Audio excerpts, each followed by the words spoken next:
Centro Interdisciplinario de Estudios Culturales Indígenas, ISIS. Damos la más cordial bienvenida y les saludamos en esta segunda jornada de nuestro seminario internacional de sacrificio de la cultura, la lucha, el reconocimiento de los pueblos originarios en un mundo globalizado. Hoy nos convoca la segunda conferencia magistral de este seminario, que será dictada por el profesor y antropólogo francés Marc Appelé. Marc Appelé es director de estudios de la Escuela de Altos Estudios en Ciencias Sociales de París, Francia. Él ha desarrollado una reflexión sobre el enfoque antropológico de las prácticas políticas, la representación política y la construcción de la legitimidad son el centro de su análisis.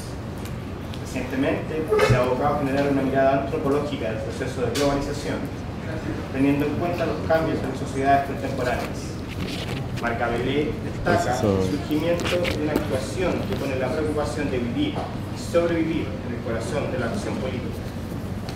Según su explicación, la implementación de una política de supervivencia se ha convertido en un imperativo en campos tan diversos como el medio ambiente, la economía, la seguridad, superando los fines del Estado-Nación. ¿Él va a hablar primero?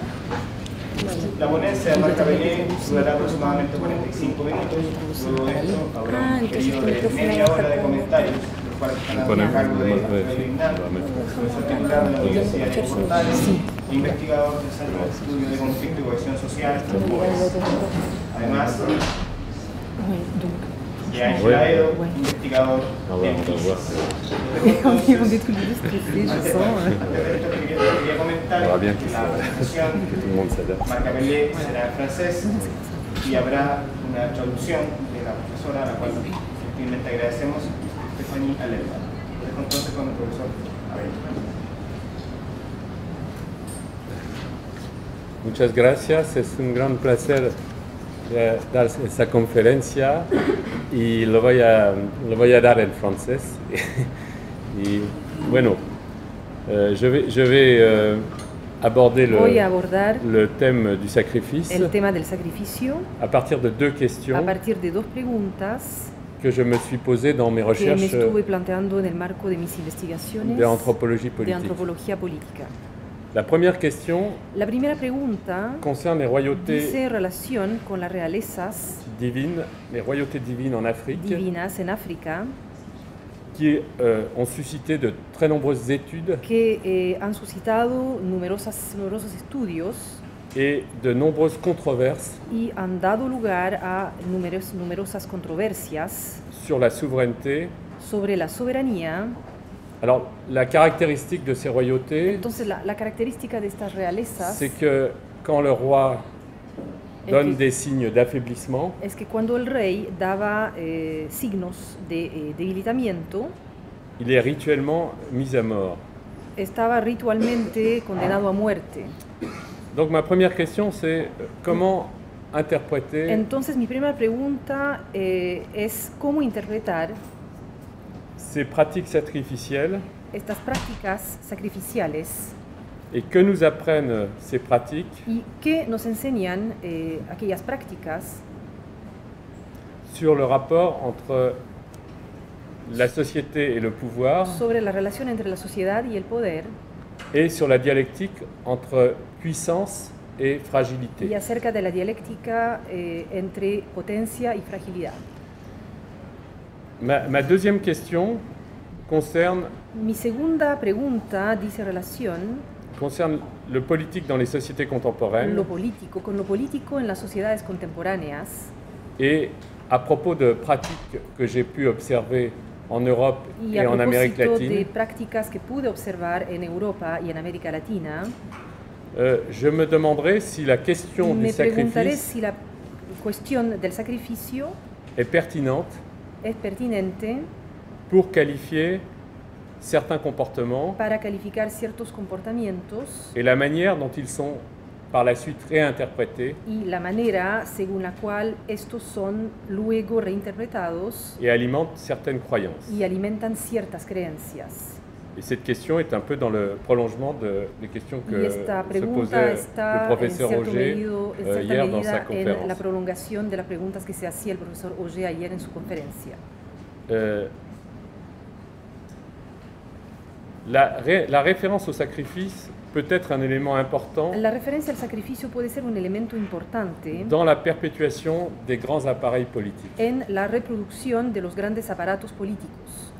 Et je voudrais formuler deux hypothèses. Y al respecto quisiera formular dos hipótesis. La première, c'est que la division entre sphère publique et sphère La privée primera es que la división entre esfera pública y esfera privada doit être bien réelle tiene que ser muy efectiva pour que le sacrifice prenne sens para que el sacrificio cobre sentido dans la en la représentation politique. representación política.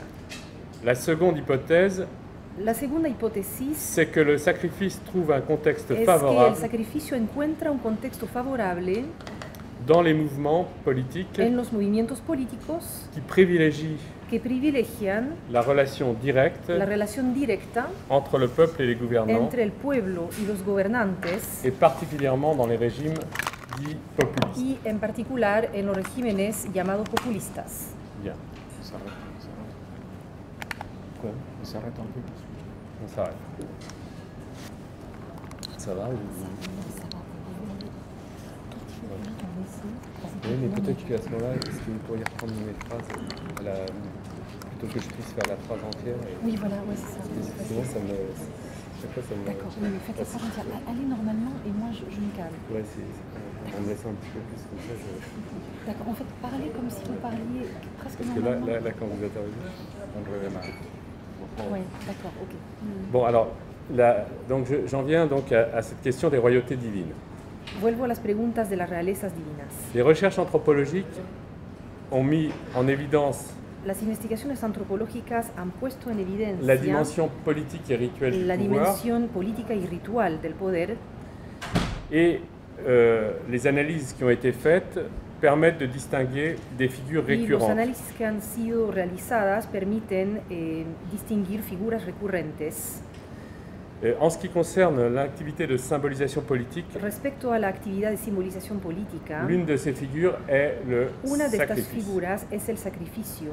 Si l'on considère en effet qu'il y a dans le fait de Si représenter consideramos en efecto que hay en el hecho de representar et de gouverner y gobernar un rapport particulier au groupe, una relación particular al grupo, et qu'on... oui, non, je me suis...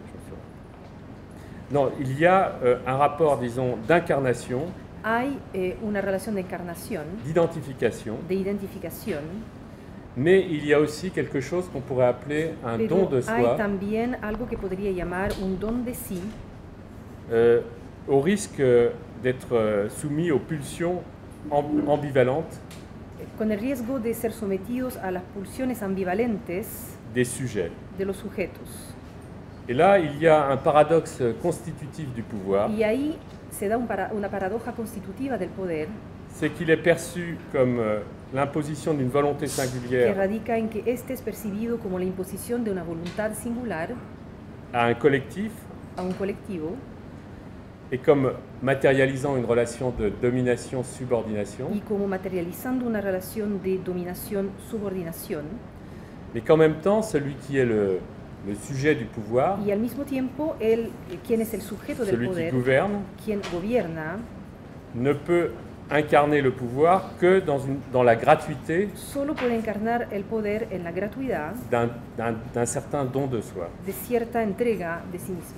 Et là, la question, c'est que le groupe, Y ahí la pregunta es que el grupo, dans de nombreuses sociétés, en numerosas sociedades, donne à voir le fait que le chef muestra el hecho de que el jefe est dans une position où il se sacrifie, Sí.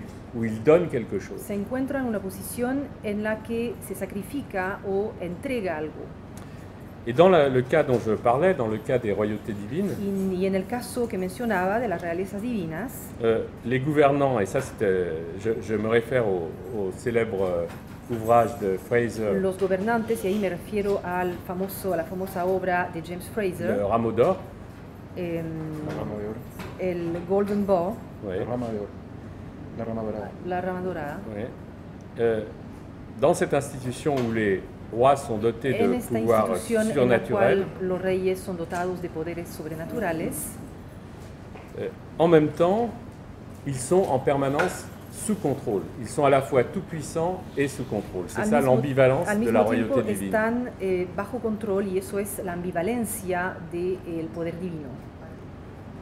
On peut dire, en reprenant l'expression de Marc Augé, Se puede decir, retomando la expresión de Marc Augé, les rois sont pouvoir de vie, et je me réfère au livre, que los reyes son poder de vida. je me réfère au livre de Marc Augé que vous devez Y absolument lire. ahí me refiero al libro de Marc Augé que deben absolutamente leer, Pouvoir de vie et pouvoir de mort, pouvoir Poder de vie, pouvoir. vida y poder de muerte.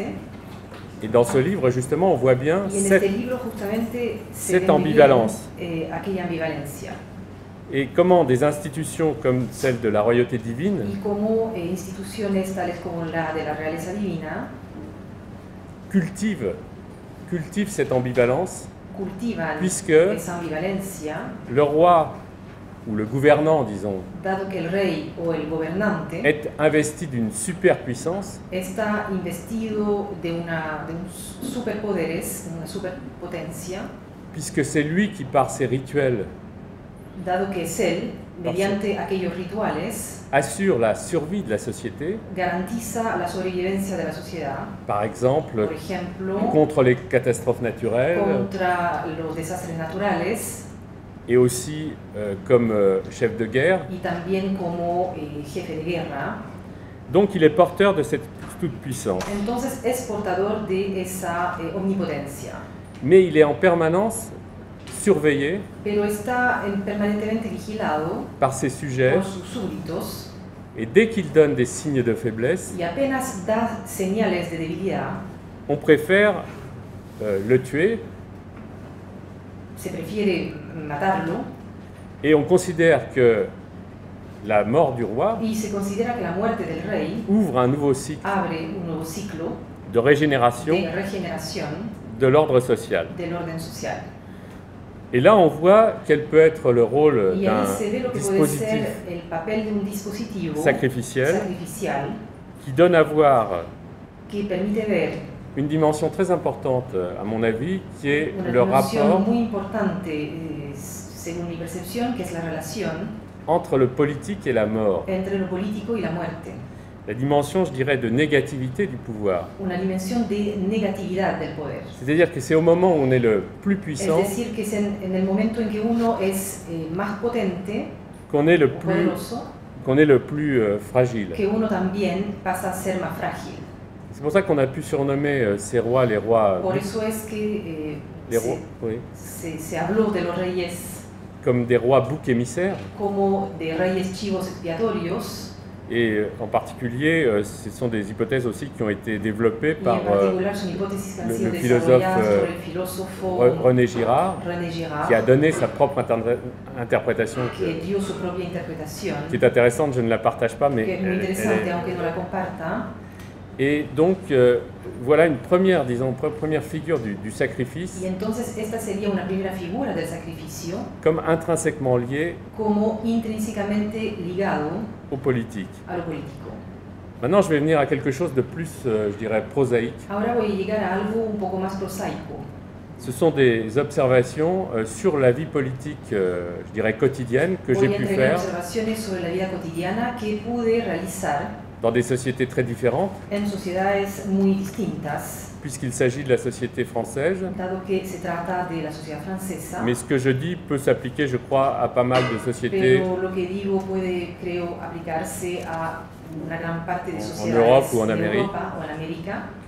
Et je me suis intéressé au langage et aux attitudes Y ahí me estuve interesando por el lenguaje y las actitudes des hommes et femmes politiques de los hombres y mujeres políticos, políticas, et la manière, par exemple, dont ils se présentent quand y de la manera en que se presenten je leur demande pourquoi ils ont fait de la politique. cuando les pregunto por qué entraron en política. Et il y a une formule qui revient tout le temps, c'est Ahí hay siempre una fórmula que vuelve. en fait, je ne le voulais pas, mais ce sont des gens qui me l'ont demandé, mes concitoyens m'ont poussé à le faire. Pero mis conciudadanos me me llevaron a tomar la decisión.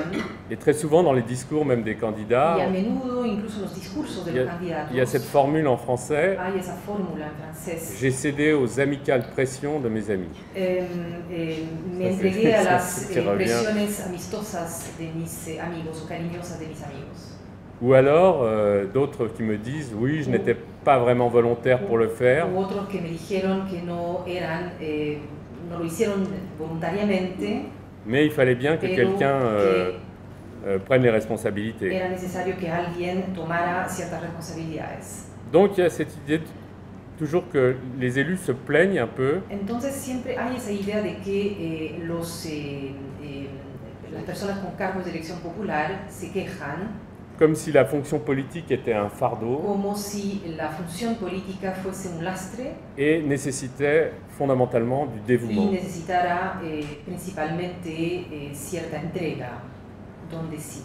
Et là, les élus, les personnages politiques dans nos sociétés Y ahí los personajes políticos en nuestras sociedades évoquent des dignitaires qu'on retrouve dans des sociétés très éloignées. evocan dignitarios que uno puede encontrar en sociedades muy lejanas. Je pense notamment à une enquête qui avait été faite dans le sud du Tchad, en Estoy Afrique, pensando principalmente en una encuesta que se había realizado en el sur del Chad, en África, et c'est les NAR, ça s'appelle les NAR, NAR. y los NAR.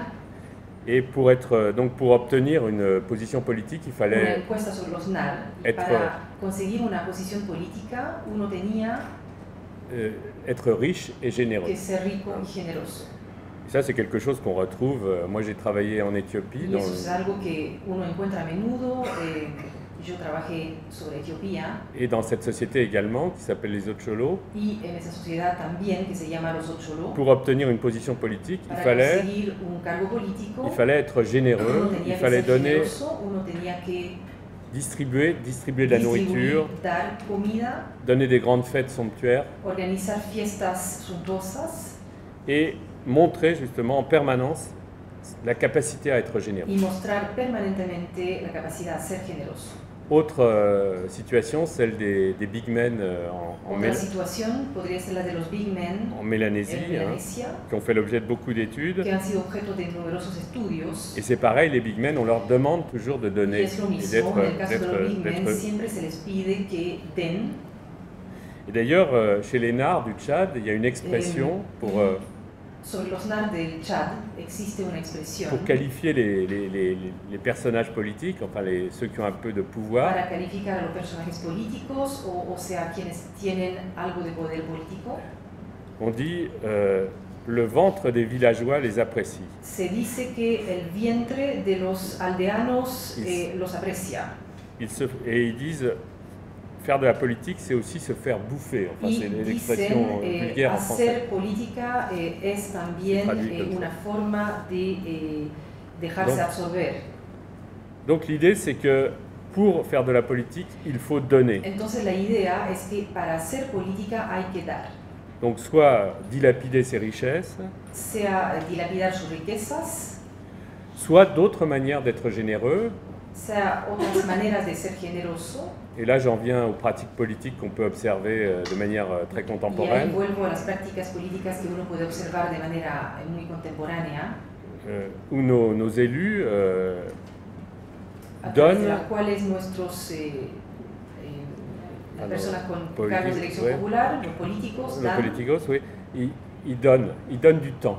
dan de su tiempo. Ils insistent beaucoup sur le fait qu'ils donnent du temps. Insisten mucho sobre el hecho de que dan de su tiempo. Et dans toutes mes enquêtes, on m'a parlé Y en la mayor des parte de réunions, mis encuestas siempre me hablan de las reuniones, la réception des gens qui viennent leur demander la recepción des de las personas renseignements, que vienen a pedirles informaciones, l'aide qu'on donne à des gens qui la ont des ayuda que problèmes, uno entrega a la gente que tiene problemas, par exemple pour faire l'intermédiaire avec les por administrations. ejemplo, para jugar o ser intermediario con las administraciones, Et puis toutes sortes de rites qui sont y también très, très présents dans la vie locale, diversos rituales que están muy presentes en la vida local, des inaugurations, des inauguraciones, commémorations, conmemoraciones, des réceptions dans les dans les lieux de pouvoir administratif. recepciones en lugares de poder administrativos. Bref, on peut dire que dans leur En langage, síntesis, podríamos decir que en su lenguaje, les hommes et femmes politiques los políticos y las políticas veulent toujours donner l'impression siempre quieren dar la sensación qu'ils se font bouffer que se dejan et qu'ils absorber. sacrifient en quelque Y sorte. que Là, le mot sacrifican sacrifie dans ce contexte, évidemment. La palabra Mais qui sacrificio en sacrifique este contexto, obviamente, l'essentiel, c'est-à-dire leur temps. Et beaucoup disent, que sacrifican lo esencial, que es su tiempo, je n'ai même pas de vie personnelle. y muchos de ellos dicen que no Alors, tienen vida Alors, personal. je ne sais pas comment c'est ici, mais enfin en No sé France. cómo es acá, pero en Francia, en todo caso, es Et chaque así. fois qu'il y a un problème, il y a pas mal de problèmes en France Y cada vez que de, surge un problema de corruption. en Francia, Enfin, problemas de corrupción, por ejemplo, et généralement, quand on les accuse de quelque chose comme ça, en general cuando se les acusa de algo así, les politiques répondent los oui, políticos responden, mais vous ne vous rendez pas compte à quel point on est en permanence sous pression. sí, pero no se dan cuenta de cuán presionados estamos siempre. Et que même si on a détourné de l'argent, Y que c'est même pas pour nous, quoi. aunque hayamos C'est vrai, c'est quand même- robado, aprovechado cierto dinero Enfin bon. público, no es para nosotros. Et je continue à me placer de leur point de vue. Sigo colocándome desde su punto de vista. L'idée de sacrifice prend particulièrement du relief La idea de sacrificio cobra particular relieve dans les grands moments de crise, en los grandes momentos de moments crisis, historiques de crise. los momentos históricos de crisis. Et c'est une symbolique qui revient par exemple Y es una simbólica que vuelve, por ejemplo, au moment de la Seconde Guerre mondiale, al momento de la Segunda Guerra Mundial, quand le maréchal Pétain, cuando el mariscal Pétain, donc qui va être accédé au pouvoir en 1940, que accede al poder en 1940, se présente comme celui qui fait, il dit dans sa formule, je fais don de ma personne, se je fais presenta don de ma como el personne que entrega su persona à la France. a Francia. Je veux dire, j'ai 80 ans, je suis un maréchal glorieux. Tiene 80 años, tengo 80 años, soy un mariscal glorioso Et, o famoso. et dans les circonstances dramatiques, Y en ciertas je me circunstancias sacrifie. dramáticas me sacrifico. et il y a effectivement un rapport, disons, entre le public Y existe efectivamente una relación et entre lo les público gouvernants y el público, perdón, y los gobernantes qui assurent à ceux qui justement incarnent une forme de que sacrifice garantiza a quienes encarnan cierta forma de une sacrificio, certaine empathie, on peut dire, Cierta de la part du public, de une parte certaine del público. empathie, et qui lui donne un rôle symbolique. Alors que le dan un rol simbólico. dans le cas de Pétain, bien sûr, les choses ensuite se sont En el totalement caso de inversées. Pétain, obviamente Et il a- las cosas se dieron vuelta, Et il a été l'incarnation d'une trahison, en fait. fue la encarnación de una traición, Mais dans d'autres cas, pero en otros casos il y a des personnages qui rentrent hay dans l'histoire personajes que entran en la historia sur ce thème. Par exemple, Jaurès, en esa misma l'homme temática, por politique ejemplo, Jaurès, socialiste, el político socialista, qui est assassiné la veille de la Première Guerre mondiale, en 1914, asesinados en 1914 en vísperas de la declaración de guerra, et qui incarnait justement l'idée y que encarnaba d'un justamente changement, la du idea changement social, mais aussi del cambio l'idée social, pero du también pacifisme, la l'idée idea del pacifismo, que la guerre n'était pas la idea de que une fatalité. la guerra no era una fatalidad. Et il est resté dans l'histoire Y comme une sorte de entró, martyr. Là, pasó on a a la le cas du... historia como una suerte de mártir, Oui. Mais je vais donner un autre exemple pero voy a dar otro ejemplo d'un personnage qui n'est sans doute pas très connu, de un personaje que au Chile, probablemente Chile. no es muy conocido en Chile qui est Mendes France. y que es Méndez France. Mendes France a été président du Conseil Méndez France ha sido primer ministro sous la 4e République. bajo la Primera República, la Cuarta República, Ouais. Il était c'est en 1954. en 1954. Auparavant, il avait, Anteriormente, durant la Seconde Guerre mondiale, il avait travaillé avec le général de Gaulle durante la Segunda Guerra Mundial había trabajado junto con el general de et Gaulle il avait été un de ses ministres y había sido uno de sus ministros à la Libération. al momento de la liberación. Bon, de Gaulle ensuite s'est retiré De Gaulle luego se retiró et il y a eu beaucoup de gouvernements, y mais durant la hubieron muchos quatrième gobiernos République, durante la Cuarta República, jusqu'au retour de De Gaulle hasta la en vuelta 1958. de De Gaulle en 1958. Mais Mendes France a incarné Pero Méndez France encarnó un personnage très particulier puisqu'il a été Un président personaje du muy- Conseil, pardon, un personaje muy particulier, particular, je vais expliquer pourquoi. porque fue primer ministro Oui, au moment de la guerre al d'Indochine. momento de la guerra de Guerre- Indochina. Et c'est lui qui a signé la paix en Indochine. Il a él fue réussi quien à firmó la terminer paz la en guerre Indochina. d'Indochine, Logró terminar ce qui l'a rendu très la populaire. guerra en Indochina, lo que lo volvió muy impopular. Et il a été aussi très populaire par une conception de l'action politique Y fue también muy popular, o se hizo popular, gracias a a cierta concepción de la acción política, qui était une conception basée sur l'idée que les hommes et les femmes politiques devaient parler que vrai. era una concepción basada en la idea de que los políticos y las políticas deberían hablar con la verdad.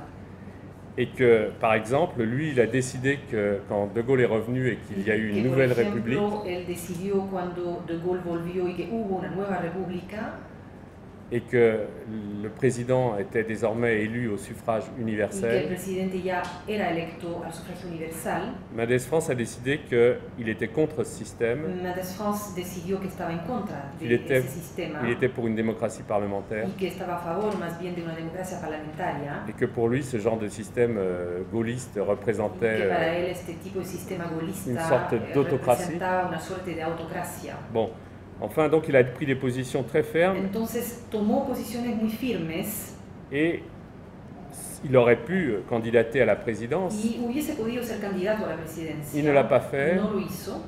et c'est Mitterrand finalement qui a été le Y candidat de la Mitterrand gauche. fue finalmente el candidato de la izquierda. Et je voudrais juste citer une scène qui a été Quisiera solamente mencionar una télévisée. escena que ha sido, salió en los medios de comunicación, c'est l'intronisation de Mitterrand en que es 1981. la entronización de Mitterrand en 1981. Et au moment de cette intronisation, Mitterrand salue un certain nombre de Al personnages. momento de su entronización, Mitterrand saluda a cierto número de personajes Et en particulier Mendes France. y en particular a Méndez France. Et on voit Mendes France qui a une larme, enfin Y qui lo que pleure, se ve es Méndez France une espèce derrama d'émotion. una lágrima, expresa cierta emoción. Et Mitterrand lui dit quelque chose qui était en fait, la phrase c'était Mitterrand le dice algo que en realidad era la frase, sans vous, rien n'aurait été possible. una frase que era sin usted nada hubiese sido posible. Et c'est une image intéressante parce que c'est une image mélancolique Y en es fait, una imagen muy interesante porque es una imagen melancólica en realidad. puisque on voit ce personnage de Mendes France Dado que se ve al personaje de Méndez France, qui a finalement sacrifié l'ambition que politicienne, on peut dire, finalmente sacrificó la ambición politiquera au nom d'une vision a qui est une nombre vision o al nombre de una peut-être plus visión idéaliste. que es probablemente una visión más idealista. Et c'est quelque chose qui restera, et comme le personnage restera, comme Yes. l'incarnation de ce que peut être Y es algo peut-être que quedará como la encarnación de lo que puede ser tal vez le sacrifice en politique. el sacrificio en política.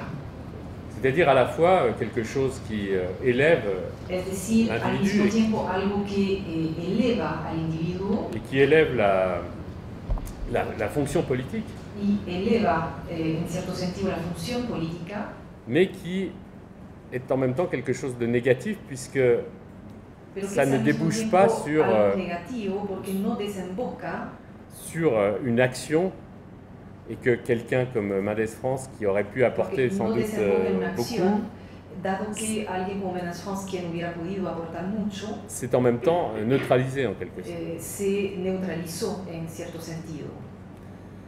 Donc, on voit là comment l'idée de sacrifice Entonces se ve en este ejemplo como la idea de sacrificio pouvait faire sens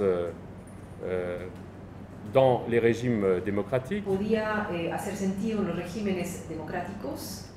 et en même temps, la question que je me pose, c'est que je me demande si aujourd'hui, Y al mismo tiempo la pregunta que me hago es que me pregunto si cette- hoy en día cette idée de sacrifice peut avoir une Esta idea pertinence del sacrificio puede tener una pertinencia eu égard aux transformations des régimes démocratiques. considerando las transformaciones de los regímenes democráticos. On voit que les citoyens sont aujourd'hui très focalisés sur Uno ve hoy en día que los ciudadanos están focalizados sur l'action et sobre sur la la acción vie y la vida des dirigeants de los politiques dirigentes políticos. et que tout est répercuté par les médias Todo tiene una repercusión en los medios de comunicación et par les réseaux sociaux. y en las redes sociales.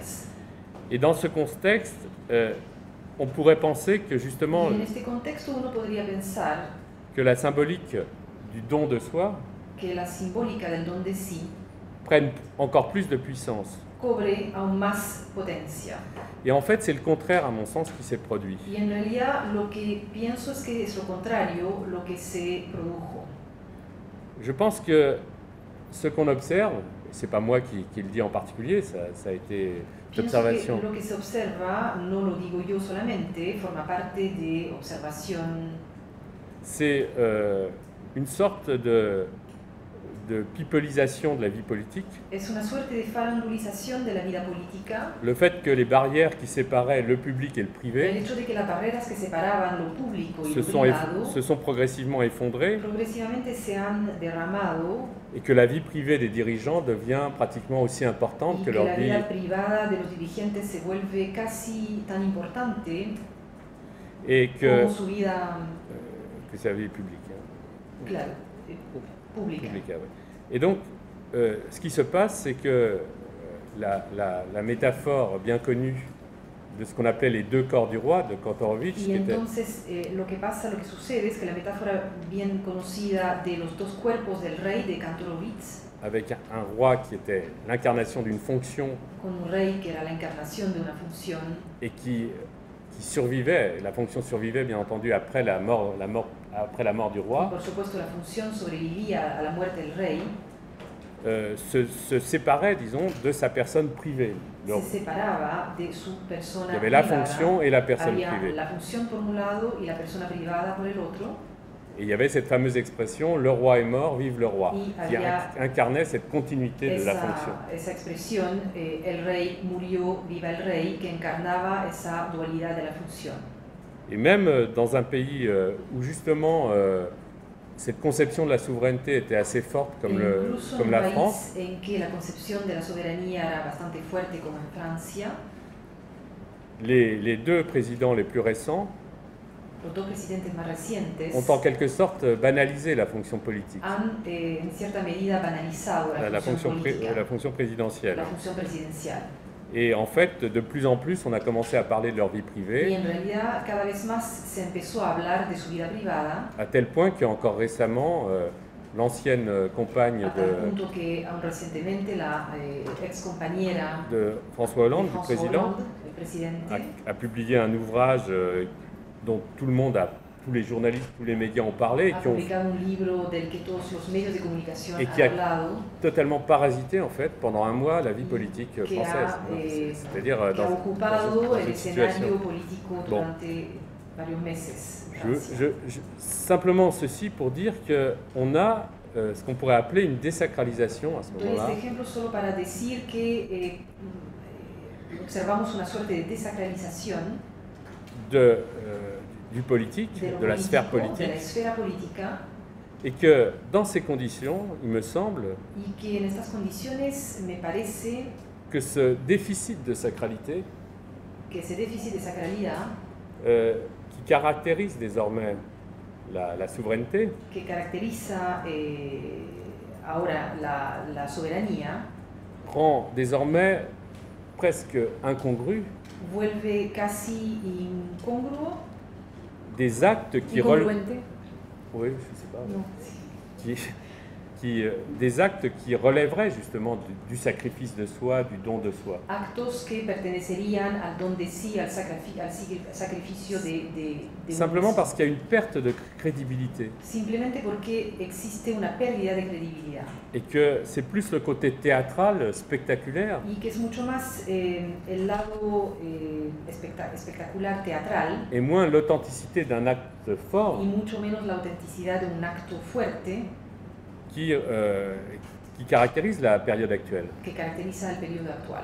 Bon, et toujours pour parler de la France, mais je pense que ça s'applique vraiment à d'autres pays. Siempre para hablar de Francia, pero pienso que se puede aplicar a otros países. On a vu récemment revenir l'ancien président Sarkozy, Hemos visto recientemente volver al expresidente Sarkozy, qui a décidé donc de se sacrifier, il a dit, quien decidió también pour sacrificarse, en reprenant la tête du parti politique de la droite. retomando la cabeza del partido político de la derecha. Mais ce qui est assez catastrophique, disons, du point de vue qui nous intéresse, Pero lo que es bastante terrible desde el punto de vista que nos interesa c'est que ça décrédibilise complètement l'idée justement même de sacrifice. es que resta mucha credibilidad a la idea misma de sacrificio. Parce que là, on a l'impression d'ambition et d'ambition Pues ahí avant tout tenemos des ambitions la personnelles. sensación de muchas ambiciones y principalmente ambiciones personales. Donc disons que le sacrifice Así que podemos decir que el sacrificio a perdu en quelque sorte son impact dans le dispositif politique. perdió en cierta medida su impacto en el dispositivo político. Par contre, il me semble que d'autres types de régimes, Sin embargo, me parece que en otros tipos de regímenes, et alors là c'est une hypothèse parce que je ne suis pas un ahí spécialiste, es una hipótesis porque no soy especialista, il me semble que dans d'autres régimes justement, me parece que en otros regímenes le sacrifice prend un autre relief. el sacrificio cobra otra dimensión. Je pense au régime populiste, Estoy pensando en los Je regímenes vais donner quelques populistas, exemples. voy a dar algunos ejemplos. et dans ces régimes, on trouve des formes de sacralisation de la personne En esos regímenes uno encuentra formas de sacralización de la persona qui sont constitutives Que du sont- rapport entre peuple et que dirigeant. son constitutivas de o inherentes a la relación entre pueblo y dirigentes. Et la figure du martyr est extrêmement importante. Y la figura dans ahí ces del régimes. mártir es muy importante en esos regímenes. Et je voudrais m'interroger sur ce phénomène, c'est la deuxième partie de mon intervention, Quisiera preguntarme o indagar en ese fenómeno, lo que va a ser la segunda parte de mi intervención. à partir de quelques personnages Partiendo de ejemplos de algunos personajes qui ont marqué l'histoire et même très récemment. que han marcado la historia, incluso muy recientemente. Je pense au cas de Eva Perón, Estoy pensando En en el caso Argentina. de Eva Perón en Argentina, Getúlio Vargas Getúlio Vargas au Brésil Brasil et Hugo Chavez y Hugo Chávez en au Venezuela. Et bien entendu, il ne s'agit pas du tout Y por supuesto, de prétendre no- faire une no analyse pretendo aquí realizar un análisis de la vie et de l'œuvre de ces de la vida y de la personnages. obra C'est juste de ce estos point. personajes. Il me semble que déjà, avant la Seconde Guerre mondiale, Me parece que incluso antes de la Segunda Guerra cette Mundial, figure du martyr esa figura del qui mártir se sacrifie pour son mouvement que se sacrifica por su movimiento avait été abondamment exploité par Franco. había sido En España. abundantemente o ampliamente utilizada o Oui. realizada por Franco en España. Avec ce personnage de Primo de Rivera Con ese personaje de Primo de Rivera, qui avait créé la phalange espagnole que en había 1933 creado la falange española en 1933 et qui, pendant la guerre civile, fut y que exécuté durante la guerra civil fue ejecutado par les por républicains los republicanos en 1936. en 1936. Et en Espagne, vous trouvez des quantités d'avenues En España se et de statues qui font référence à Primo de encuentra Rivera. un sinfín de avenidas que hacen referencias a Primo de Rivera. Et c'était véritablement l'incarnation et le symbole Y él du martyr era de verdad la encarnación y el símbolo del mártir du franquisme. del franquismo. Ensuite, je vais prendre l'exemple alors de l'Argentine. Luego voy a tomar el ejemplo de Argentina. Et j'ai vécu en Argentine il n'y a pas très longtemps. He vivido en Argentina hace poco tiempo Et je me souviens que quelques jours après mon arrivée, y lo que recuerdo es que J'ai- algunos días después de mi j'ai llegada croisé des manifestants me encontré con manifestantes très jeunes. muy jóvenes Et ce qui m'avait frappé, c'est qu'ils portaient des t-shirts y lo que me había llamado la atención es que tenían poleras à l'effigie de Eva Perón. con la cara de Eva Perón. Et on sait qu'à Buenos Aires, les figurations d'Evita sont très présentes. Se sabe que en Buenos Aires las representaciones de Eva Perón están muy Et presentes. qu'elle est véritablement le symbole de Que tous ella ceux qui se es- réclament de l'émancipation du peuple. Es verdaderamente el símbolo Dans de le- todos quienes se reclaman de la emancipación del pueblo Alors justement, le personnage de Eva Perón est extrêmement ambivalent. Justamente el personaje de Eva Perón es extremadamente ambivalente. À la fois, on le caractérise par une sorte d'ambition Por un lado, se caracteriza por una suerte, o es caracterizado por una suerte de ambición, et d'avidité aussi, de gloire, de de richesse. avidez por la gloria, la riqueza. Et en même temps, elle est à jamais liée au mouvement des descamisados. Y por otro lado, ella está ligada siempre al movimiento de los descamisados. Et Eva Perón était originaire de la province de Buenos Aires, Eva Perón dans un milieu modeste.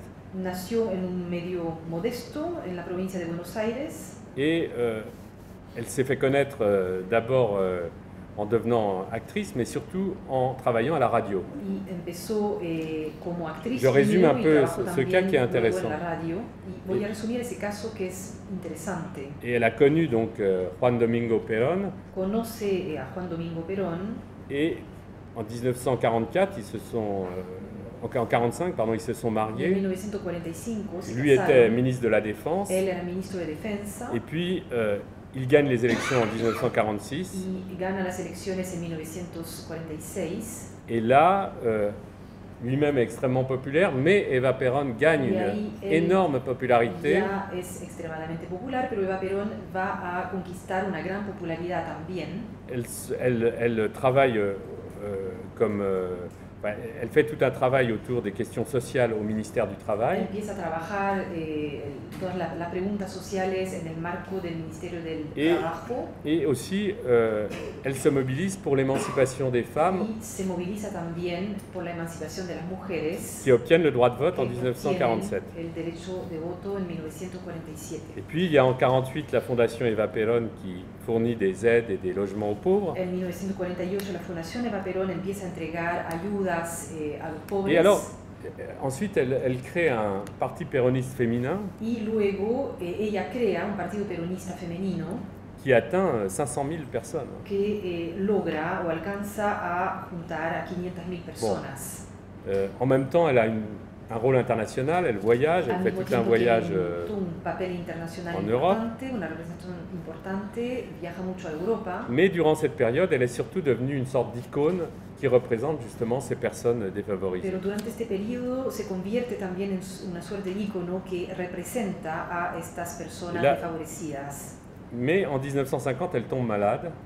Sin embargo, en 1950 ella se enferma. Et donc, elle va être de plus en plus affaiblie. Se va a debilitar cada vez más debido a su enfermedad. Et viennent les élections de 1951. Et en 1951, En 1951 hay elecciones. et le syndicat CGT souhaite qu'elle soit la vice-présidente. Y el sindicato, la CGT, desea o le pide que ella sea la presidenta. Et ça, c'est pas seulement parce qu'elle est la femme de Perón et que c'est une question, je dirais, Y eso familiale. Et no se debe solamente al hecho de que ella sea la mujer de Perón. c'est qu'en fait, elle incarne une ligne politique qui est une ligne, disons, de la gauche péroniste. Es que ella pasa a encarnar una línea política que es también la de la izquierda peronista. Par rapport à la ligne, disons, que représente l'armée, dont Perón est aussi le chef. Paralelamente o en relación con la línea que representaba al ejército del que también Perón era el jefe. Et il y a une scène incroyable, le 22 août 1951, il y a une réunion Y hay sur... una escena bastante increíble, hay una reunión el 22 de agosto de 1951. Alors c'est sur l'avenida 9 de Julio dans Buenos Aires, dans le centre de Buenos Aires. Sobre la avenida 20 de julio en el centro de Buenos Aires. Il y a des centaines de milliers de personnes sont rassemblées, c'est un énorme rassemblement, comme aiment faire les populistes. Hay una gran congregación. Et donc elle se trouve à la tribune avec Perón et avec différents dignitaires du mouvement. Está en la tribuna junto con Perón y varios dignitarios del movimiento. Et alors Perón fait un discours et la foule demande que Evita parle. Perón da un discurso y la multitud pide que Eva tome la palabra. Et elle hésite, puis finalement, et on sent qu'autour d'elle, les gens ne veulent pas, enfin les gens du mouvement n'ont pas envie tellement qu'elle prenne la parole. Et tout d'un coup, dans la foule, quelqu'un l'interpelle. Bueno, alguien la interpela. Non, il la interpelle multitud Perón, il interpela a interpelle Perón son mari et lui dit laisse parler Evita. y le dice deja hablar a Evita. Et il y a une scène incroyable où il y a une sorte de dialogue qui s'instaure entre la foule Se et produce Evita, una c'est une escena espèce bastante d'échange increíble où la que se foule produce dit un Evita, tu intercambio dois être, entre la multitud y Evita. tu dois être candidate, Evita. La multitud le pide que ella sea candidata. Et Evita dit je ne sais pas, je n'ai pas pris mes décisions, elle est Ella malade, dice hein, que elle est no déjà sabe, très que malade. no ha tomado su decisión, está ya muy enferma. Et elle dit je vous remercie, enfin il y a tout un truc assez émouvant, et elle dit je vous donnerai ma décision dans quelques jours. Y les dice que entregará su respuesta en algunos días. C'est une scène assez forte et qui témoigne de toute cette pression. Es una escena Finalement, bastante fuerte que demuestra o muestra toda esta presión. Finalement, elle refuse d'être candidate. Finalmente rechaza ser candidata. C'est la déception, et le second mandat de Perón, de toute façon, sera toujours... Se produce una gran decepción y el segundo mandato de Perón enfin, subira un peu le contre-coup de du fait que Eva siempre Perón... va a ser marcado por ese rechazo. Oui, et surtout Eva Perón donc, va être très malade et va mourir un an plus tard. Sobre en fait, todo porque Eva Perón se va a enfermar mucho y va a morir un año más tarde. Et elle dicte un texte qui sera un texte posthume, qui s'appelle Mon message. Sin embargo, dicta un texto que va a ser un texto póstumo que se llama Mi mensaje. Où elle s'en prend justement au cercle des militaires, de l'église, des hauts Donde dignitaires. ataca hasta cierto punto al círculo de la iglesia, de los militares. Et elle prône l'humilité, la pauvreté, et elle dit elle Defiende la humildad, la pobreza. jusqu'au bout, elle veut être l'incarnation de cette pauvreté et de ces milieux populaires. Y dice que hasta el final ella quiere ser la encarnación de los sectores populares. Et là commence un nouvel épisode, c'est l'épisode, alors elle disparaît, mais son corps est embaumé. Ahí empieza otro episodio, ella desaparece y su cuerpo es embalsamado.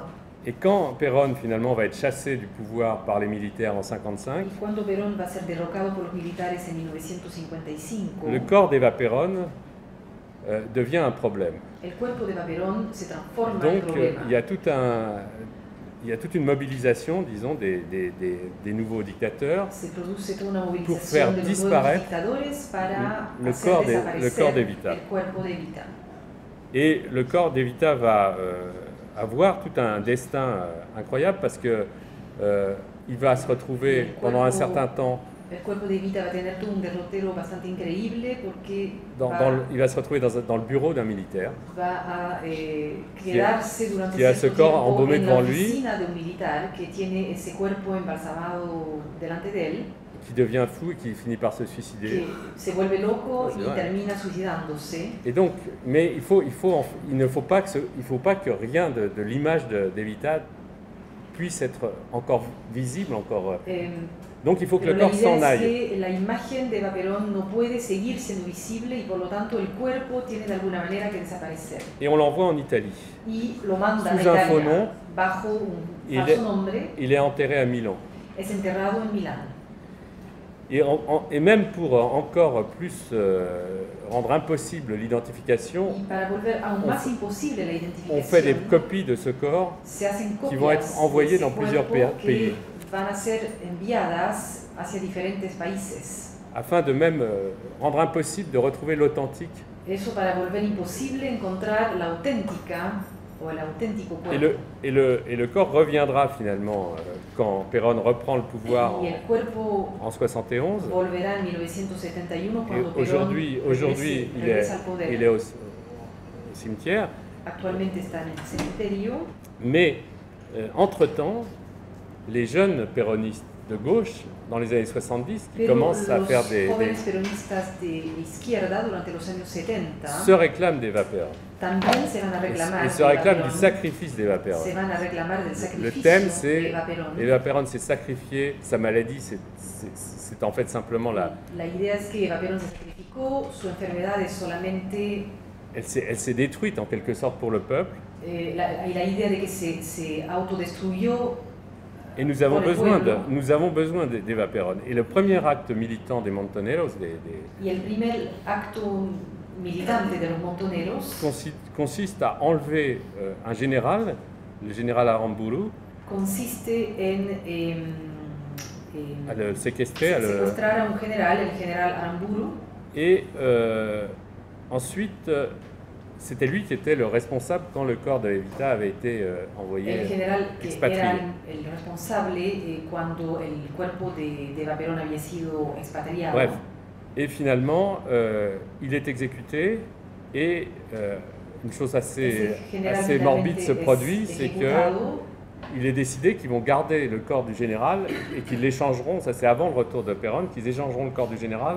Ils ne rendront le corps du général que quand on leur rendra le corps de Evita. Algo bastante mórbido sucede, que se plantea Alors, que solo se devolverá el cuerpo del general cuando se devuelva el cuerpo de Eva Perón.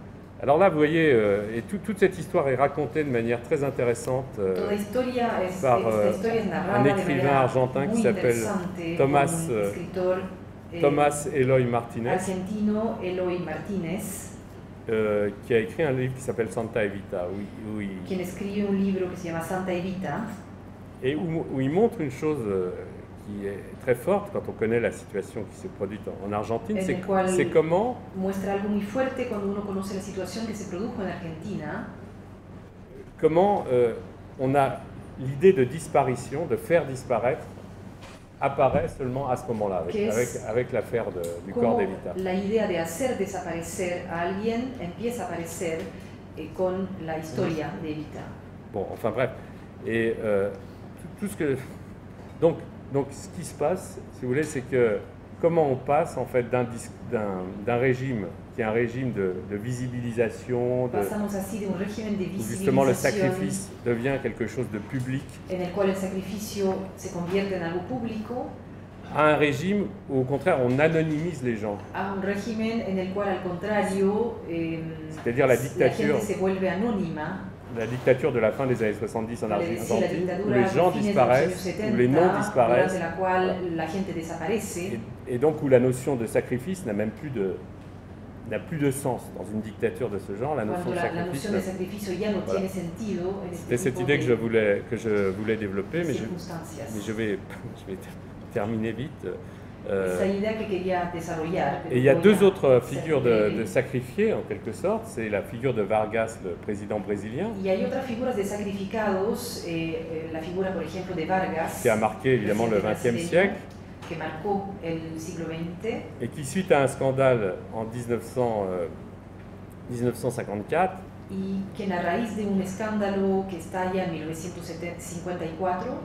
est acculé à la démission. Es obligado a renunciar. Et là, il écrit une lettre et il se retire dans son appartement du palais. Escribe en ese momento una carta y se refugia et il se tire une balle dans le cœur. Y se dispara en el corazón.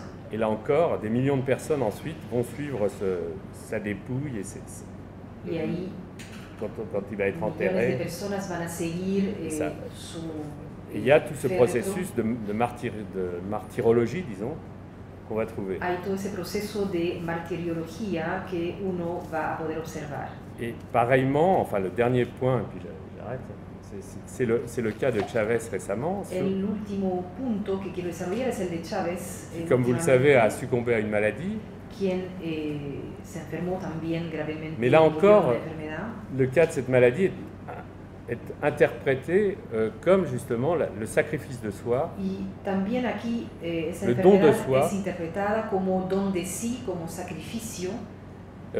Et même on renvoie quelques jours après sa mort son successeur, qui n'a pas été encore nommé, mais enfin qui est Maduro, incluso algunos días después de su muerte, su sucesor, Maduro, fait un discours très violent accusant les Américains d'avoir rendu malade en fait le président. Un discurso muy violento hacia los norteamericanos, acusándolo de haber vuelto, de haber et renvoie les diplomates américains. De la enfermedad de renvoie les diplomates. De Chávez.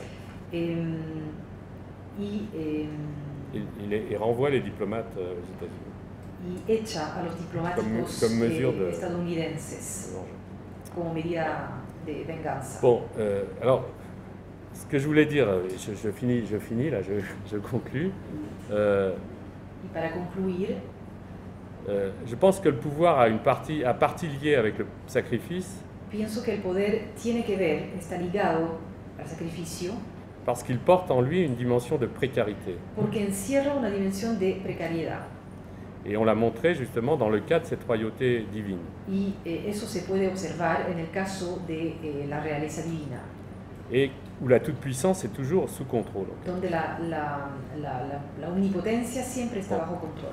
Et dans les régimes démocratiques, le Y en los sacrifice regímenes democráticos, el sacrificio a surtout une dimension métaphorique, tiene sobre todo una dimensión metafórica. c'est-à-dire le dévouement des dirigeants à l'intérêt public.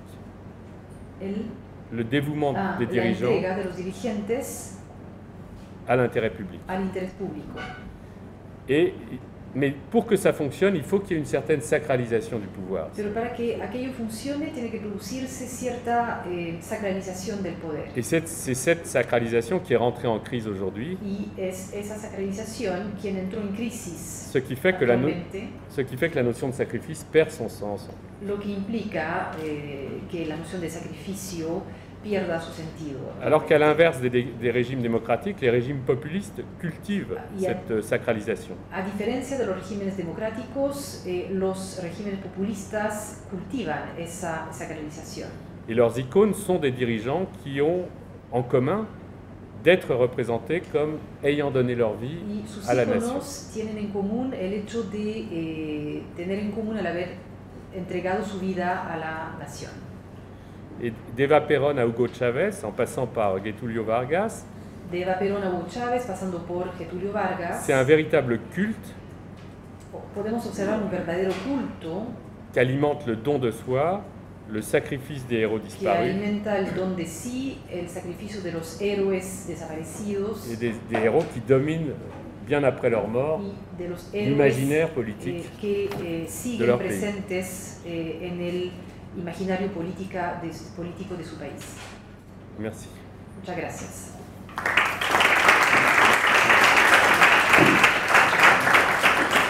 Et merci. Merci pour la traduction.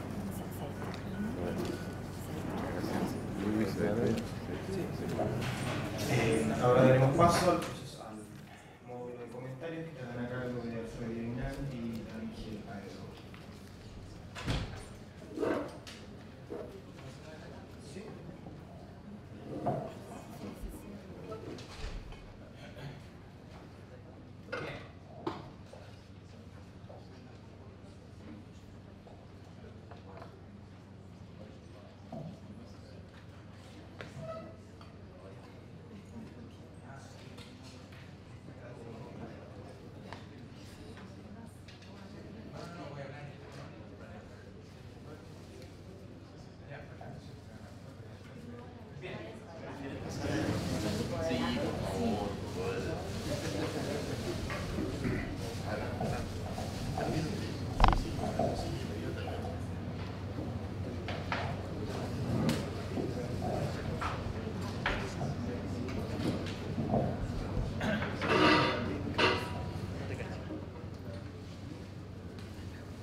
Bien, bueno, fue una intervención muy sugerente. Voy a reaccionar en caliente porque no he leído el texto. Y voy a hacer 3 observaciones, concluir cada una de ellas con una pregunta. En primer lugar, voy a detenerme en la reflexión que hace Marc Capelès sobre la sociedad francesa, sobre esta idea del lenguaje mediante el cual el sacrificio se expresa. Eso que en Francia se llama langue de bois y que significa algo así como lengua de palo, o una lengua muy reiterada y repetitiva. La pregunta que me hago es cómo explicar la universalización de estas fórmulas lingüísticas mediante las cuales el sacrificio se expresa y difunde. Dicho de otro modo, cómo circulan estas fórmulas lingüísticas, cómo circula esta lengua de palo. ¿Es solo un asunto de contacto es solo un asunto de reapropiaciones de un lenguaje que fue importado, o hay algo de profundamente arcaico en la actividad política como para explicar que emerja este tipo de lengua de palo. Pero más profundamente quiero formular la pregunta de modo más genético. ¿Cómo se origina en estos lenguajes? ¿Qué es lo que lo origina? ¿Qué puede haber de común entre Chad, Francia y Chile para que uno pueda apreciar y constatar y entender y aburrirse con la misma lengua de palo? Primera pregunta y observación. Segunda observación y comentario a partir del tipo de sacrificio del cual nos habla el profesor Apelés, referido a Méndez Pons, que es ese gran dirigente político de la década del 50. La pregunta que formula Apelés es si ese tipo de sacrificio es algo así como sacrificarse por no beneficiarse del poder, es algo así como renunciar a una legítima ambición, lo cual teóricamente podría haber producido congoja y eventualmente pena en el pueblo francés. La pregunta que se formula es si ese tipo de sacrificio sería posible hoy. Y por lo que entiendo, pareciera ser que no. Y si la respuesta es no, a lo menos la duda de si ese tipo de sacrificio sería hoy posible se explicaría por las transformaciones que experimentan las democracias contemporáneas. Los pueblos de hoy, un pueblo que hoy día en un país como Chile se le conoce como gente y no como pueblo, esa gente o esos pueblos están cada vez más interesados en la vida personal y privada de los políticos. Bien. Yo la pregunta que me formulo es cómo explicar en clave de historia larga lo que en español llamaríamos la pérdida de majestuosidad de las instituciones políticas y especialmente de las instituciones presidenciales. En el caso francés, ¿cómo fue posible que la majestuosidad de la institución presidencial se haya perdido más allá de que sus dos últimos ocupantes, Sarkozy y Hollande, hayan ensayado una fórmula de uso de la institución presidencial en donde la institución presidencial se banalizó y se precarizó? En clave de historia larga, ¿cómo explicar esa precariedad, esa precarización de la institución presidencial y esa pérdida de majestad? O esa desacralización de la institución. Probablemente, y dejo planteada la pregunta porque me permite llegar a la última observación, en regímenes democráticos, llamémoslo así normativamente, normales, no los regímenes populistas, las democracias rutinarias y normativamente hablando normales, probablemente la única forma de sacrificio concebible sería el heroísmo. Un heroísmo menos dramático que aquel que se asocia a la muerte del presidente, pero no menos heroico que aquella forma de heroísmo en donde un presidente, por ejemplo, encabeza una guerra.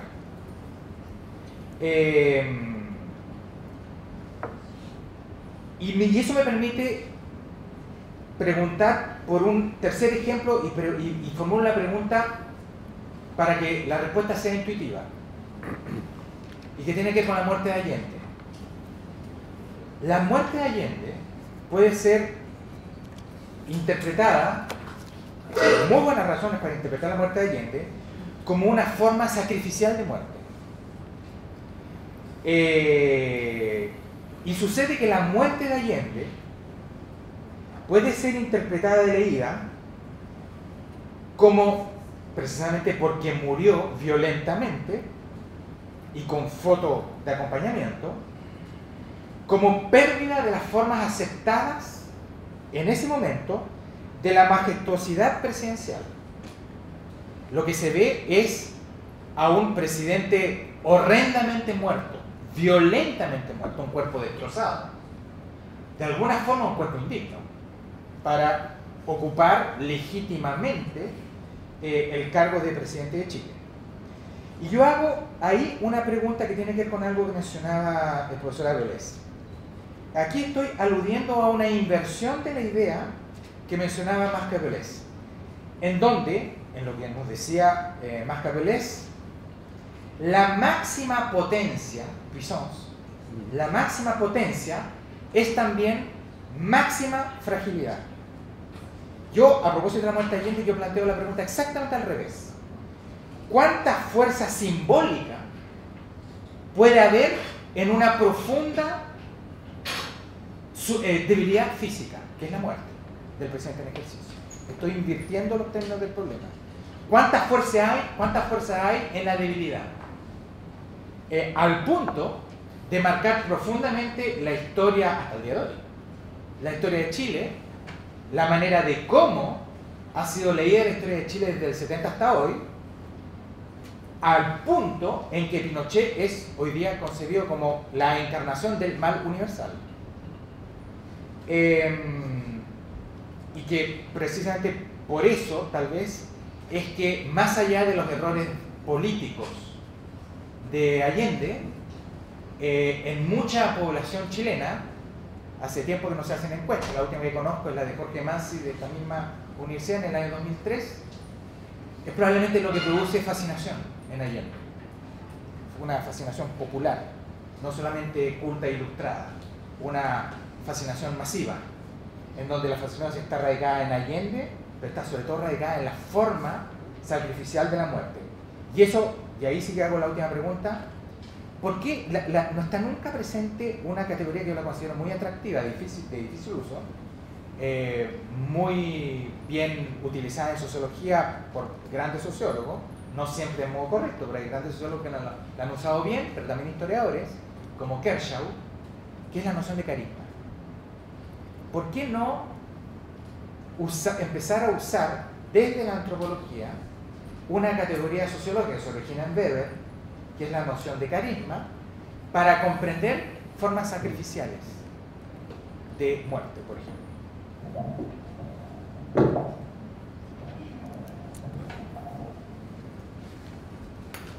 Bueno, sigo en francés. Prefiero seguir en francés. Merci. Alors, sur la langue de bois et la question de l'universalisation et sur le fait qu'on puisse... Respecto a la lengua de palo y la pregunta de la universalización, qu'on puisse, donc l'universalisation de certaines figures du sacrifice, ou le fait qu'il y ait des correspondances, je dirais, culturelles. Universalización de ciertas figuras del sacrificio y el hecho de que existan correspondencias culturales. Ce qui peut nous intéresser, le fait qu'on puisse faire ces comparaisons et qu'on puisse y trouver un intérêt du point de vue anthropologique. El hecho de poder hacer esas comparaciones y encontrar un interés desde el punto de vista antropológico. C'est précisément pour marquer aussi des différences. Es precisamente para también poner en evidencia diferencias.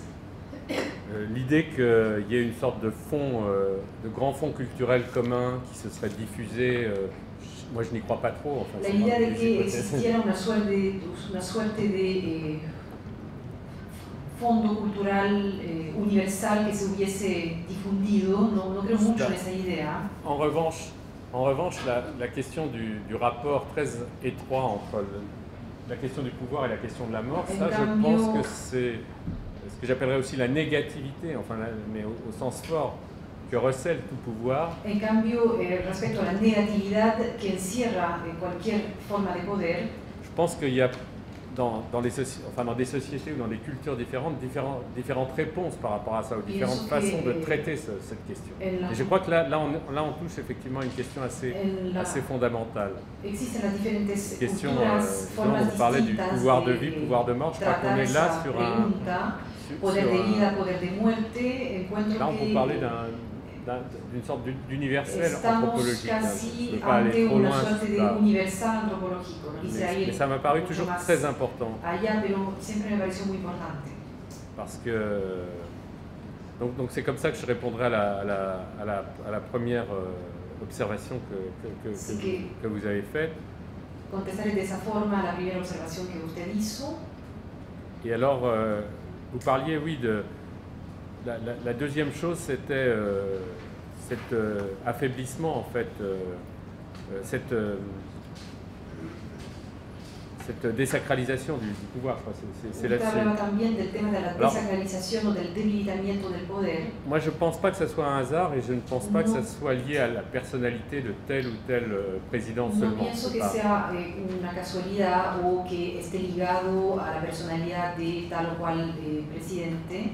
Il y a au moins deux réponses. Il y a une qui consiste à dire qu'avec Se me ocurren como dos respuestas. La primera que consiste en decir la transformation des médias que con la transformación de los medios de comunicación et le fait qu'on puisse accéder maintenant à n'importe quelle information en temps réel, del hecho de que uno pueda acceder en tiempo real a cualquier tipo de información actualmente, l'idée d'une scène politique, disons, relativement protégée et tout, ça n'a plus beaucoup de sens. La idea de un escenario político relativamente protegido ya no tiene mucho sentido. Et surtout, une deuxième réponse, c'est, je dirais, l'affaiblissement Y la segunda respuesta diría que sería el debilitamiento de la souveraineté. de la soberanía. C'est-à-dire que dans un monde globalisé, Es decir, en un mundo globalizado il y a un rapport au pouvoir politique qui n'est plus le même. existe la relación al poder político ya deja de ser la misma. Et il y a la prise de conscience que les personnalités, les gouvernants politiques Una toma de conciencia de que los gobernantes ont plutôt moins de pouvoir maintenant que des financiers ou des gens qui tienen sont dans d'autres sphères. actualmente menos poder que los grandes financistas o personas que están en otras esferas. Donc que le pouvoir s'est en quelque sorte déplacé. Y que por lo tanto el poder se habría desplazado. Et je pense que ça participe beaucoup à cette désacralisation qu'on prend moins au sérieux. Forma parte de esa desacralización que uno toma mucho menos en serio. On se focalise autant sur des stars de l'internet ou sur des stars de la finance. Uno se focaliza mucho más en estrellas de la finanza o otro tipo de estrellas. Que sur des présidents qui, en fin de compte, justement, il y a certainement une crise de cette fonction politique. Existe sin lugar a dudas una crisis de esa función política. Alors alors effectivement la notion d'héroïsme Bueno, efectivamente la noción de heroísmo ne pourrait avoir un sens que justement si solo podría tener sentido un gouvernant prenait complètement à contre-courant si un gobernante tomara totalmente dans une attitude de résistance, disons, à certaines forces dominantes. Si un gobernante resistiera a ciertas formas dominantes o a cierto conformismo y pouvait imposer un type de discours y lograra imponer cierto tipo de discurso mais comment ce discours pourrait-il être reçu, un peu comme quand Churchill avait dit cómo ese discurso podría ser recibido, parce que bon, je pensais à Churchill qui a dit à un moment on va résister, on va bon. Alors est-ce qu'aujourd'hui c'est une forme d'héroïsme? On parlait d'héroïsme parce que là on est peut-être dans des choses de ce genre. Mais je pense que on n'est pas dans le sujet actuellement. C'est pas Esto dejó de ser como tema actualmente, este tipo de resistencia. Le troisième point qui concerne Allende. Y el tercer punto que tiene que ver con Allende. Et alors oui, ça m'a beaucoup intéressé ce que vous disiez. Me interesó mucho lo que usted mencionó. J'ai eu l'occasion effectivement de voir toutes ces images. Tuve la posibilidad de ver esas imágenes. Moi, je l'interprète comme une espèce de justement une façon de rompre. Je trouve pas du tout que ce soit du spectacle. Je pense que c'est plutôt une espèce de simplicité devant la.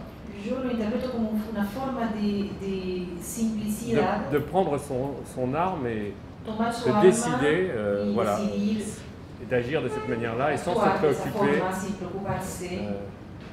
préoccuper de.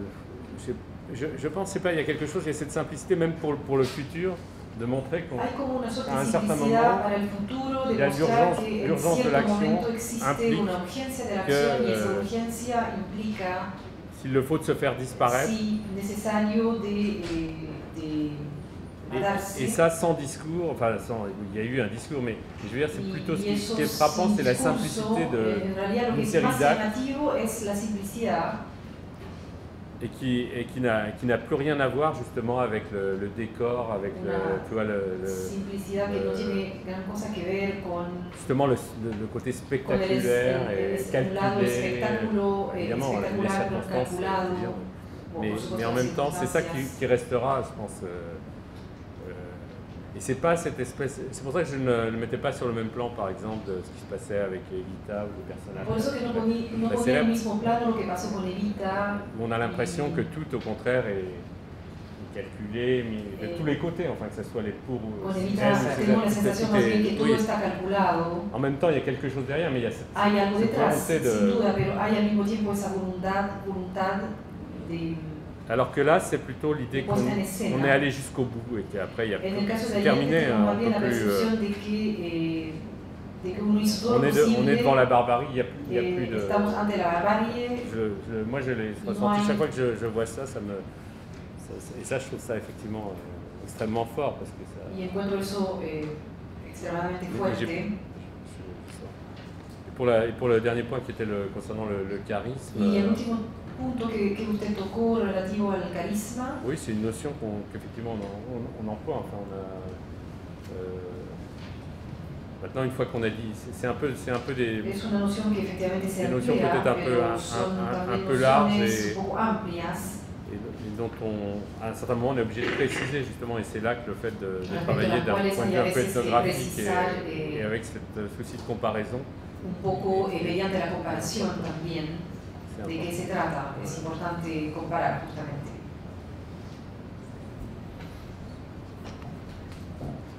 Sí, gracias. Tratar de ser breve. Creo que se escucha así, ¿no?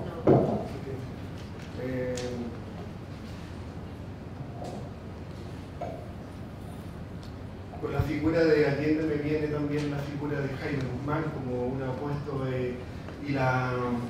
Jaime Guzmán y el apostolado político y el sacrificio que reivindica su movimiento. Hay un memorial de Jaime Guzmán en un lugar también muy significativo de la capital chilena, que es Sanjata, el centro financiero de este país.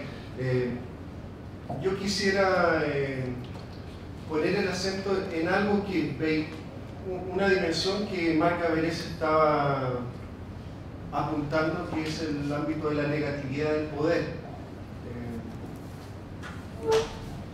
Pero antes tengo que agradecer a Lisi y a los organizadores de este evento, tener la gentileza de invitarme.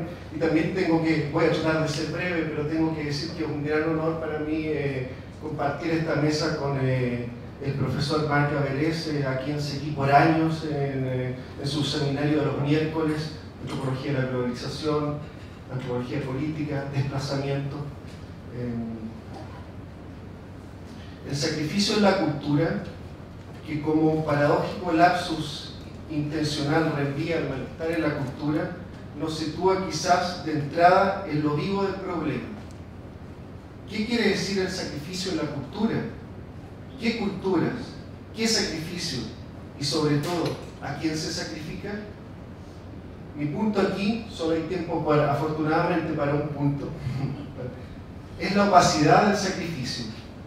Creo que ahí puedo encontrar algún ámbito de engarce con lo que Marc Averès orientaba en torno a la negatividad del poder, y en particular un último punto que dejó sin desarrollar, que es en torno a la anonimización del poder, que hace imposible el sacrificio en dictadura,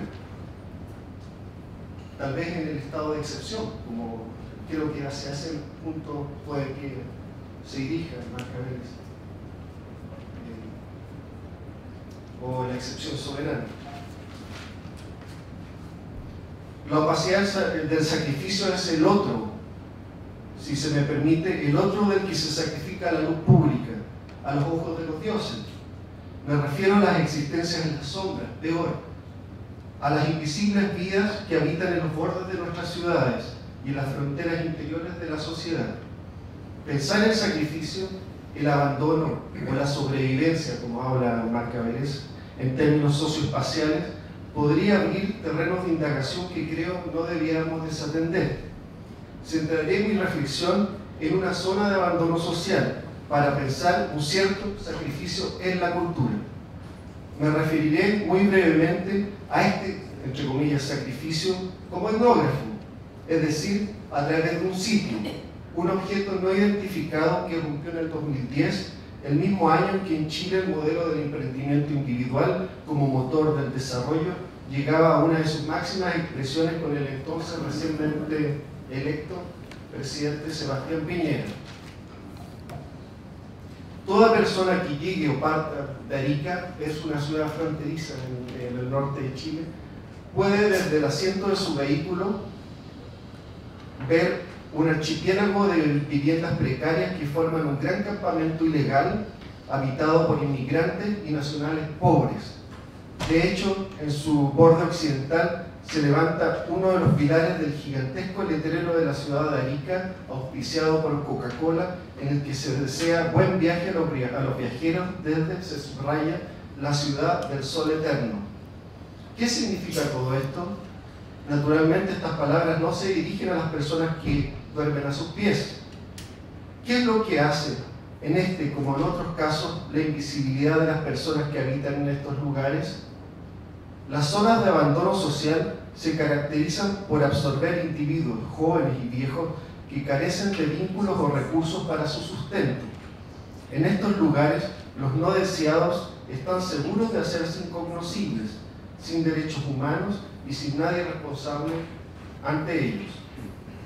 La existencia de los campamentos de inmigrantes y abandonados del norte de Chile puede ser vista como el efecto de entrelazamientos, acomodos y fricciones del capitalismo tardío, en un territorio donde se implican los márgenes de la ciudad con los del Estado, creándose interacciones inusitadas entre personas con culturas y trayectorias muy diversas. El emplazamiento de este campamento en el paisaje urbano de Arica subraya su paradójica condición de invisibilidad por exposición máxima. Pensemos que es el desierto.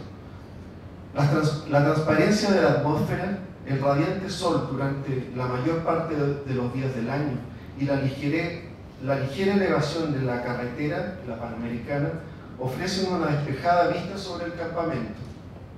Sin embargo, su reconocimiento no es nada de evidente. Preguntar en las calles del centro de Arica por este campamento puede desconcertar a más de algún transeúnte. Es cierto que saber cómo llegar a las viviendas de los más pobres de las zonas urbanas no forma parte de, entre comillas, el capital cultural de la mayoría de los citadinos en Chile. Sin embargo, algo más parece rodear la extrañeza que suscitan estas zonas de exclusión, incomodidad e incluso una actitud de abierta denegación de la existencia misma del campamento. Es posible notar en los testimonios registrados en la ciudad. Aquí termino.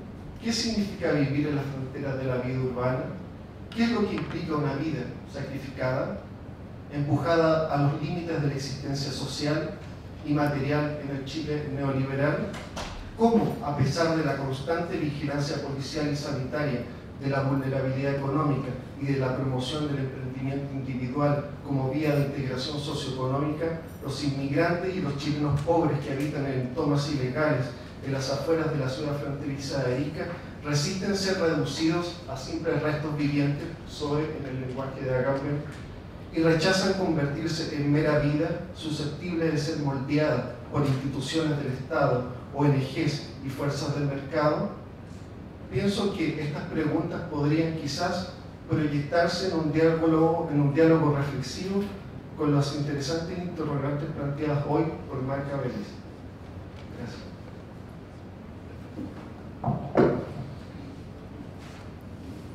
La privación de sí, me refiero a la... J'ai compris. C'est le... Non, je comprends bien la question, c'est qui concerne effectivement les réfugiés, les camps. Je pense que mon collègue Michel Agier est plus pertinent que moi pour répondre à cette... Mais là, le modèle que vous proposez, c'est celui effectivement d'Agamben et de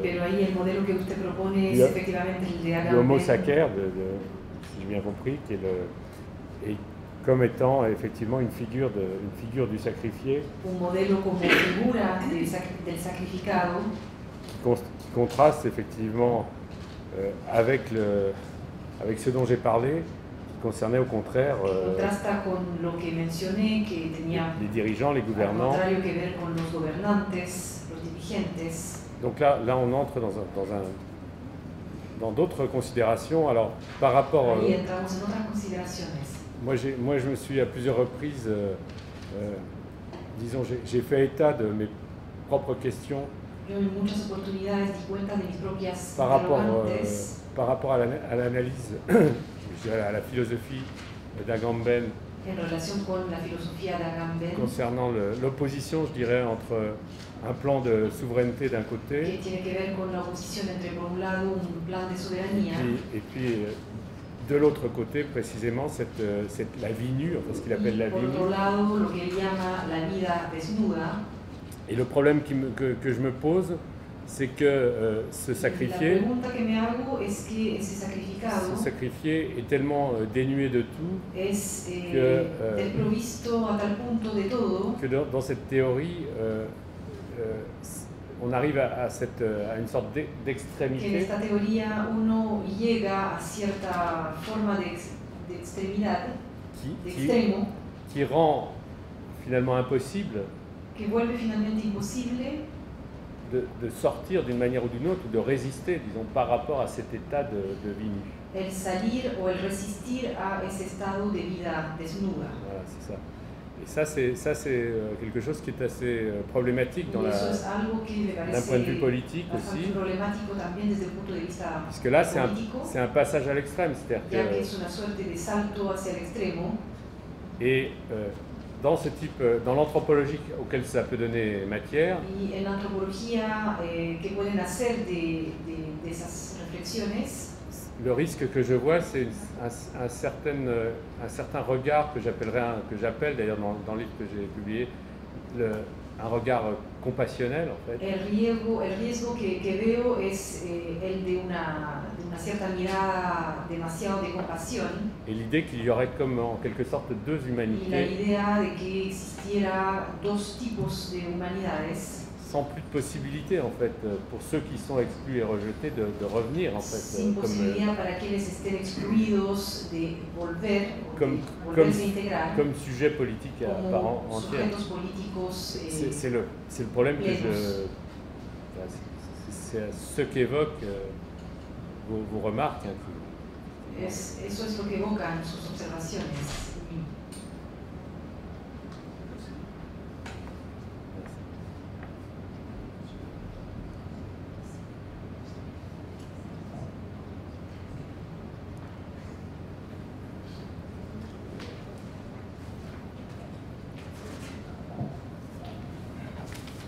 Bueno, lamentablemente por un problema de tiempo no va a haber posibilidad de hacer preguntas, así que bueno, quisiera agradecerles vuestra presencia en nombre del Centro Interdisciplinario de Estudios Interculturales e Indígenas por la asistencia. Les recuerdo que hoy en la tarde cerramos este seminario con el lanzamiento del libro de Maracoyé, 5 conferencias sobre antropología y globalización, las conferencias del sur, justo aquí enfrente en el auditorio B201, esto es a las 18 horas. También, por supuesto, los esperamos muy cordialmente. Muchas gracias.